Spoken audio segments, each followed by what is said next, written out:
Question ये है कि 3 projectiles are projected with the initial velocities u1, u2 and u3 with the same projection angle.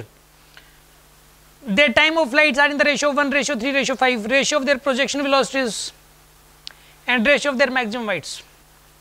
ठीक है, 3 projectile फेंके u1 से, एक u2 से और तीसरा u3 से, ये प्रोजेक्शन वेलोसिटीज हैं.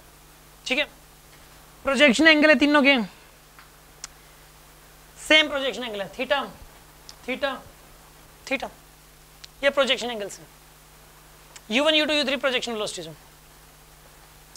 टाइम ऑफ फ्लाइट्स का, इसका जो टाइम ऑफ फ्लाइट है tf1 रेशियो tf2 दूसरे का और रेशियो tf3, इसका tf1 है, इसका tf2, इसका tf3. टाइम ऑफ फ्लाइट का रेशियो दे रखा है 1:3:5. प्रोजेक्शन वेलोसिटी का रेशियो पूछा और मैक्सिमम हाइट का रेशियो पूछा. सुनो आप, ये क्वेश्चन तो समझ आ गया क्या गिवन है और क्या पूछा गया. ठीक है, ये तो गिवन है और पूछा क्या गया था, hmax1 ratio hmax2 ratio hmax3. एक तो ये पूछा गया था, एक u1 ratio u2 ratio u3 पूछा गया था. ये आपसे पूछा गया है, ये सब गिवन है. Projection velocity u1 u2 u3, projection angle same है, theta theta theta. Time of flight का रेशियो दिया 1:3:5, मैक्सिमम हाइट का रेशियो पूछ लिया और प्रोजेक्शन वेलोसिटी का रेशियो पूछ लिया. सोल्व कैसे करें इसको? क्वेश्चन समझ आ गया? पहले तो ये बताओ आप.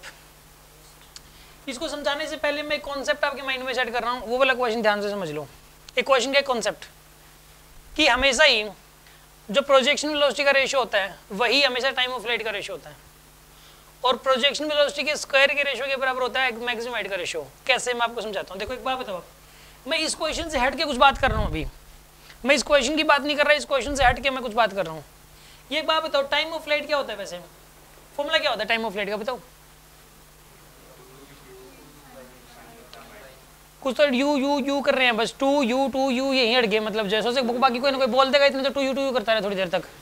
ये चल रहा है 2u sin थीटा बाई जी होता है 2u, और सोच रहा है इतनी देर में एक बार और 2u बोल ले, आगे कोई ना कोई बोल देगा 2u sin थीटा बाई जी, तुरंत आना चाहिए ना यार. और कहीं u पे थोड़ा जोर लगा दे, u इतनी देर में, ताकि वो मतलब जो है ना कोई और बोल जाए. और क्या करें भाई, मतलब टेक्निक तो होती है बच्चे के पास. इसके अंदर जो है ना 2u sin थीटा बाई जी, ये हो जाएगा टाइम ऑफ फ्लाइट का फॉर्मूला. इसमें मैं बताऊं, थीटा तो देखो तीनों का सेम है. देखो सोचने वाली बात है, सपोज tf1 की वैल्यू बात है, tf1 में यहाँ पे u1 आ जाएगा. देखो चलो इस क्वेश्चन की बात कर लेते हैं, tf2 की वैल्यू हो जाएगी यहाँ पे 2u2. थीटा तो सेम ही है ना यार, थीटा क्या रहा है तीनों में, सेम है. 2u3 sin थीटा बाई जी, जी तीनों में सेम है. इसमें 2 2 2 थीटा थीटा थीटा जी जी जी, u1 u2 u3 है बस अलग अलग. तो इन तीनों का रेशियो क्या आना चाहिए, टाइम ऑफ फ्लाइट का ratio. tf1 ratio tf2 ratio tf3 की वैल्यू कितनी आ जाएगी यहाँ पे, u1 ratio u2 ratio u3 आएगी यहाँ पे. tf1 tf2 और tf3 का जो रेशियो आएगा u1 ratio u2 ratio u3 आ जाएगा. देखो साफ साफ दिखाई दे रहा है. तो याद रखिए, देखो फॉर्मूले से बात पता लगती है, इसलिए मैंने कल फॉर्मूले याद करवाए थे आपको कि जो प्रोजेक्शन वेलोसिटी का जो रेशियो होगा वही टाइम ऑफ फ्लाइट का रेशियो था हर केस में, अगर थीटा सेम है तो. अगर प्रोजेक्शन एंगल सेम है तो क्या होगा बताइए, जो प्रोजेक्शन वेलोसिटी का रेशियो है वही टाइम ऑफ फ्लाइट का रेशियो हो जाएगा. कोई डाउट है किसी को इस बात में? अब दूसरी बात, ये बात पता लग गई आपको, इसका तो एक आंसर तो आ गया हमारे पास, u1 रेशियो. तो इसके अंदर देखो टाइम ऑफ फ्लाइट का रेशियो दिया है 1:3:5.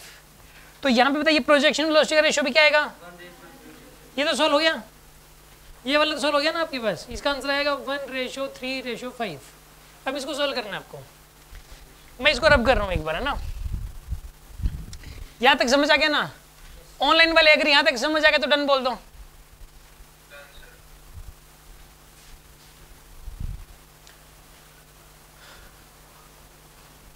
अब सुन लो अगली बात. अब हमें बताना है इसके अंदर मैक्सिमम हाइट का रेशियो. मैक्सिमम हाइट का फॉर्मूला बताओ जरा.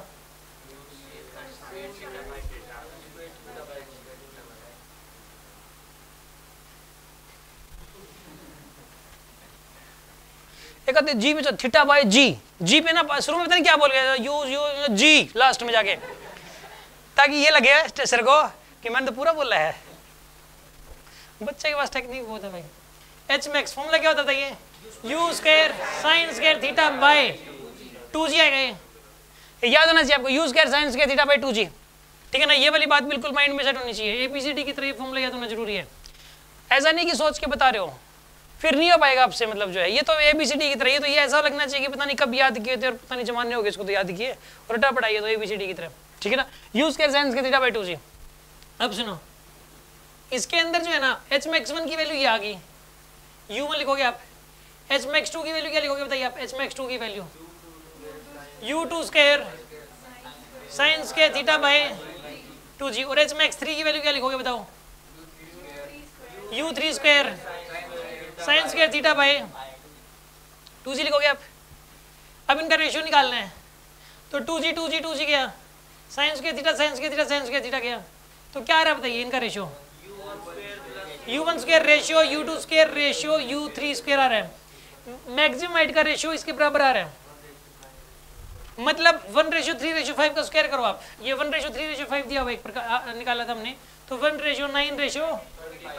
याद रखिए अगर थीटा सेम हो, अगर थीटा सेम हो, प्रोजेक्शन एंगल सेम हो, तो जो प्रोजेक्शन वेलोसिटी का रेशियो होता है उनका स्क्वायर कर दो, मैक्सिमम हाइट का रेशियो आ जाएगा। क्यों? क्योंकि एच मैक्स के अंदर ना you square sine square theta by 2g formula बनता है, उसमें यू का स्क्वायर बनता है। और टाइम ऑफ फ्लाइट के फॉर्मूले में 2u sine theta by g है, उसमें यू अकेला है, यू का स्क्वायर नहीं है। आ रही है बात समझ में? और मैक्सिमम हाइट के फॉर्मूले में यू का स्क्वायर आता है, इसलिए उसमें स्क्वायर लग जाते हैं सारे के सारे। ये इस बात समझ में आई कि नहीं आई आपको? ऑनलाइन वाले स्टूडेंट्स अगर समझ आ गए तो डन बोल दो, गुड।